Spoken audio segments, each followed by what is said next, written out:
2023년 2월 1일 제1주차 수요 가정예배를 하나님 앞에 드리시겠습니다. 우리 하나님 앞에 함께 기도할까요? 사랑과 은혜가 충만하신 아버지 하나님, 2023년도 1월달도 지나가고 2월 첫날이 되었습니다. 하나님 아버지께서 올 한 해를 이렇게 한 걸음 한 걸음 지켜가시오니 감사옵나이다. 안타까운 것은 너무 심한 추위로 말미암아 전기요금과 난방비와 같은 여러 가지가 올라서 고통스러워하는 분들도 많이 있습니다. 하나님 그들을 주님께서 지켜주시고 보호하여 주시옵소서. 하루속히 전쟁이 끝나고 이 땅의 평화가 도래하여서 하나님의 사람들이 주님 앞에 바르게 예배할 수 있도록 인도하여 주시옵소서. 하나님, 이 땅과 이 민족을 위해서 기도하고 오늘 또한 가족 식구들을 위해서 기도합니다. 사랑하는 가족 식구들을 주님 돌봐주셔서 하나님을 잘 섬기는 주의 자녀들 되게 하여 주시옵소서. 주의 자녀들을 또한 복되게 하여 주시옵소서. 예수님의 이름으로 기도하옵나이다. 아멘. 사도신경으로 신앙 고백하십니다. 전능하사 천지를 만드신 하나님 아버지를 내가 믿사오며 그 외아들 우리 주 예수 그리스도를 믿사오니 이는 성령으로 잉태하사 동정녀 마리아에게 나시고 본디오 빌라도에게 고난받으사 십자가에 못 박혀 죽으시고 장사한 지 사흘 만에 죽은 자 가운데서 다시 살아나시며 하늘에 오르사 전능하신 하나님 우편에 앉아 계시다가 저리로서 산 자와 죽은 자를 심판하러 오시리라. 성령을 믿사오며 거룩한 공예와 성도가 서로 교통하는 것과 죄를 사하여 주시는 것과 몸이 다시 사는 것과 영원히 사는 것을 믿사옵나이다. 아멘.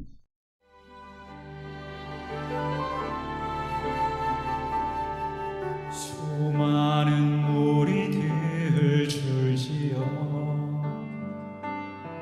주님을 보기 위해 따르네. 평범한 목수이신 주님 앞에 모든 무릎이 꿇어 경배하네. 모든 문제들 하나하나 죽음까지도 힘을 잃고 생명의 근원 되신 예수 이름 앞에 모든 권세들 굴복하네.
하나님의 이름은 무엇일까요?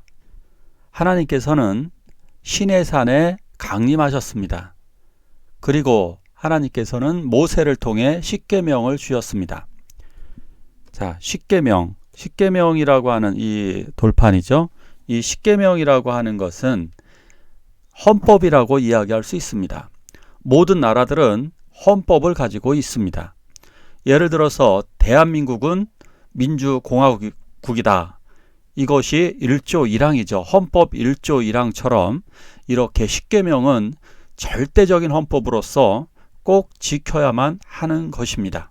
자, 오늘 그것을 한번 자세하게 이스라엘 헌법이자 율법에 대해서 자세히 좀 알아보도록 하겠습니다. 나는 너를 애굽 땅 종되었던 집에서 인도하여 낸 내 하나님 여호와니라. 처음 서두를 헌법의 서두, 율법의 서두를 이렇게 말씀하고 있습니다. 종되었던 집, 종되었던 애굽 땅에서 구원해 낸 내 하나님 여호와다. 자기의 이름을 먼저 밝히고 계십니다. 자기의 이름, 이것이 자기의 계시라고 이야기할 수 있습니다. 하나님께서는 자기의 이름 여호와의 그 위대한 이름을 계시하여 주셨습니다. 그래서 그 이름을 통하여 구원자 하나님이심을 각인시켜 주시고 계셨던 것입니다. 자, 그런데 여기서 중요한 의도가 있습니다. 또 하나 의도는 무엇이냐면 바로 이것입니다. 앞에 보면은 이렇게 이거 강조점이 이것입니다. 종되었던 집에서 구원해 내신 분이다. 구원해 주셨기 때문에 이제 하나님을 사랑하는 마음으로 그 말씀, 그 헌법을 지키라는 것입니다. 자세히 더 볼까요? 죄의 종. 우리는 사실상 죄의 종이 되어져 있었습니다. 이스라엘 백성들은 애굽에서 노예 생활을 했습니다. 그런데 우리들의 인생도 죄의 종으로 끌려다니고 있습니다. 자, 오른쪽에 있는 이 그림들을 한번 이렇게 보시면 좋을 것 같습니다. 오른쪽에 이 그림들 기억하시는지 모르겠습니다. 요즘에 그 넷플릭스에서 하는 드라마입니다. 더 글로리라고 하는 것. 자, 그런데 여기에서 그 여성들을 보면 두 계급으로 이렇게 나누어질 수가 있죠. 하나는 뭐냐면 그 주동자가 있고 따라다니는, 우리는 이것을 따까리라고 하죠. 이 따까리라고 하는 말은 뭐 일본 말로 이게 그 영화 같은 데서는 뭐 시다바리 그런 말 많이 쓰죠. 따까리라고 하는 말은 뒤치다꺼리 하는 사람, 이런 아마 의미가 변형되어진 것으로 보여집니다. 이 주동자들도 나쁜데 더 창피한 것은 뭐냐면 따까리로 끌려다니는 인생들이 굉장히 많다는 거죠. 죄를 지으면서 죄의 종이 되어서 사탄의 따까리로, 사탄의 종으로 끌려다녔던 그 인생을, 그 죄의 사슬을 이렇게 예수 그리스도께서는 끊어버리게 하시고, 그리고 우리들에게 참된 자유를 허락하셨습니다. 그러면서 주님께서는 당당하게 이렇게 우리들에게 명령을 내리시는 것입니다. 너는 나 외에 다른 신들을 내게 두지 말라고. 하나님 외에 다른 신들을 우리들에게 절대 두지 말라고 하셨습니다. 다른 신들. 이 본문을 직역하면 이겁니다. 나의 얼굴을 넘어서, 나의 얼굴을 지나서 다른 신들을 만들면 절대 안 된다는 것입니다. 자, 그런데 지금 현실 상황은 어떻습니까? 많은 그리스도인들이 점을 보는 분들도 있습니다. 그리스도인들이 이러한 것들, 운세나 세상 것들을 바라보고 있습니다. 물론 많은 사람들이 지금 점집에서 그 무당들에게 또한 재미르다가 문전성시를 지금 이룰 만큼 무속이 지금 판을 치고 있습니다. 불교, 이슬람교, 이러한 모든 것들, 우리 주변의 무속 종교, 이러한 모든 것들 다 여러분 버리시기 바랍니다. 오직 하나님이 주인이십니다. 하나님이 이 모든 것을 주관하십니다. 우리 이것에서 이걸 좀 확장된 십계명 해석이라고 볼 수 있는데요. 십계명 해석이 무엇이냐면 다른 신들의 지금은 다른 것들에 그러니까 하나님을 대하는 그 어떤 것도 안 된다라는 것입니다. 그러니까 하나님을 넘어서는 그 어떤 것도 안 됩니다. 예를 들어서 돈, 자녀들 이런 것에 집착하지 마시고 정말 하나님만을 섬기시기를 축원합니다. 또 같이 읽어볼까요? 너를 위하여 새긴 우상을 만들지 말고 나 내 하나님 여호와는 질투하는 하나님인즉 나를 사랑하고 내 계명을 지키는 자에게는 천대까지 은혜를 베푸느니라. 자, 두 번째 계명은 이것입니다. 우상을 만들지 말아라. 우상을 만들지 말라. 우상은 여러 가지 있죠. 사람들이 우상, 불상과 같은 것들 이런 건 여러 가지가 있습니다. 돌로 만들기도 하고 철로 만들기도 하고 나무로 만들기도 하고 심지어 이런 부조 같은 형태로다가 판에 새기기도 하죠. 또 어떤 경우는 그림으로 그려서도 안 된다는 것입니다. 하나님께서는 우리 하나님의 모습을 형상화시키는 것은 옳은 방법이 아닙니다. 미린의 성지를 가보면 하나님의 모습도 이렇게 할아버지 모습으로 그리거나 이렇게 부조 형태나 상으로 다 만드는 것도 있는데요. 사실은 그거 좋은 거 아닙니다. 그렇게 하면 사실 안 됩니다. 하나님은 어떠한 형상도 보여주지 않으셨습니다. 하나님이 왜 보여주지 않으실까요? 왜 하나님은 어떠한 형상도 보여주지 않을까요? 만약에 어떠한 형상을 보여주셨다면 사람들은 유사한 것을 만들어 가지고 그것이 하나님인 줄 착각하고 살아갈 것입니다. 하나님은 영으로서 사람들 마음 속에, 사람들 생각 속에 존재하시는 분이시기 때문에 그러한 어떠한 이런 우상의 방식으로 존재하지 않습니다. 만약에 하나님의 가장 근사치, 하나님과 가장 유사한 것이 무엇일까요? 그것은 바로 하나님의 형상을 닮은 사람입니다. 또한 그 사람이 하나님을 믿을 때 하나님의 사람, 그 하나님의 사람을 잘 섬겨주셔야만 합니다. 그래서 우리들은 믿는 형제들에게 특별히 더 잘해 주셔야 됩니다. 왜냐? 하나님의 형상이 그 안에 들어있기 때문입니다. 그러면서 하나님은 이런 유명한 얘기를 하십니다. 여호와는 질투하는 하나님이시다. 질투. 마치 인간처럼 자신을 표현하셨습니다. 이걸 신인 동형론적 표현이다. 어려운 말로 이렇게 이야기합니다. 사랑하는 하나님. 사랑은 아하브라고 하는 단어인데요. 이 아하브라고 하는 건 마치 애정이에요. 남녀 간의 애정을 뜻하는 단어입니다.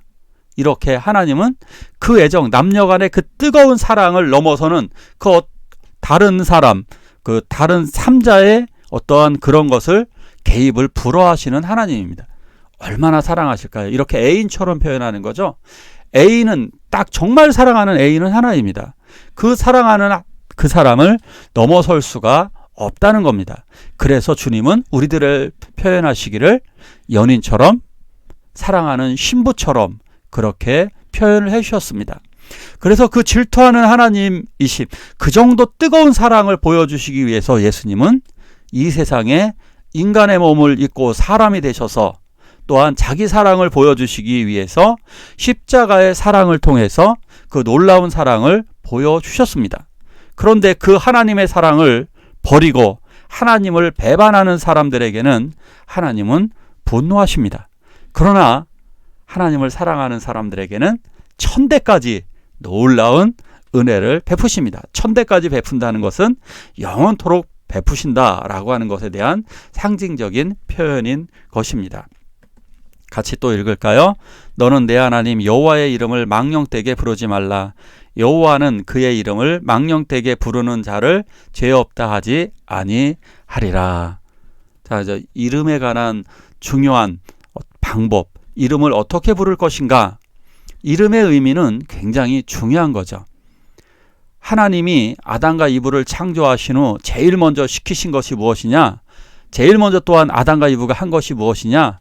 제일 먼저 동물들을 오게끔 하셨고 그 동물들에게 이름을 부여하도록 하셨습니다. 하나님은 인간을 만드셨을 때도 아담 이름을 부여하셨습니다. 그리고 아담도 똑같이 동물들에게 그 이름을 부여하셨습니다. 이름을 주는 순간 특별한 존재가 됩니다.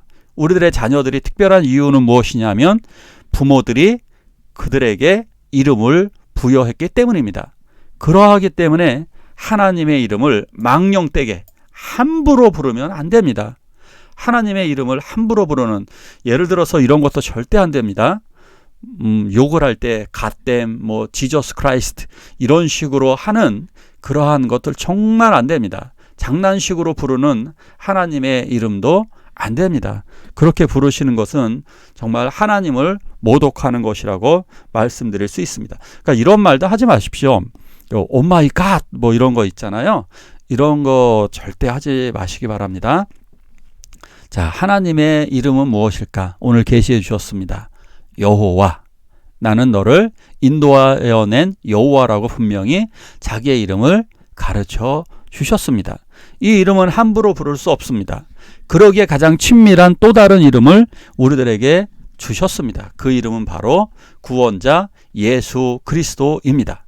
예수라는 이름의 뜻은 여호와는 나의 구원이시다. 이것의 축약형, 이것을 줄임말이 바로 예수입니다. 여호와가 나의 구원자가 되셔서 나를 위해 오신 분을 우리는 그래서 예수라고 하는 것입니다. 우리는 기도 끝날 때마다 항상 예수 이름으로 이렇게 기도를 하고 있습니다. 예수 이름으로 기도하게 될 때 우리는 승리하게 될 것이고, 예수 이름으로 기도할 때 우리는 응답을 받고 하나님의 은혜에 감사하게 될 것입니다. 주의 기도, 주기도문에서도 이렇게 강조하고 있습니다. 이름을 거룩히 여김을 받으시오며, 그러니까 주님의 이름을 높여드리기를 원한다는 것입니다. 자, 우리는 부모님의 이름이 함부로 불려지길 원하지 않습니다. 그런 사람은 정말 불효자이고 쓰레기 같은 사람일 것입니다. 부모님의 이름을 남들로 하여금 막 부르게 한다면 그렇지 않죠. 부모님을 욕할 때 우리들은 분노하게 되는 것입니다. 하나님의 이름을 우리가 높이는 연습을 해야 하는 것입니다.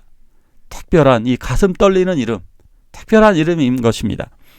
우리에게 그 놀라운 예수 그 이름을 주셨기 때문에 주의 이름을 높이는 사람, 하나님이 정말 가장 기뻐하는 자녀들은 누구냐? 바로 하나님의 이름을 높이는 자녀입니다. 올 한 해도 하나님의 이름을 높이시기를 축원합니다. 우리 통성으로 함께 기도하시겠습니다. 예수 이름을 높이게 해달라고. 예수 이름에 구원이 있습니다. 예수 이름에 능력과 승리가 있습니다. 이 모든 것을 믿고 기도하시기 원합니다.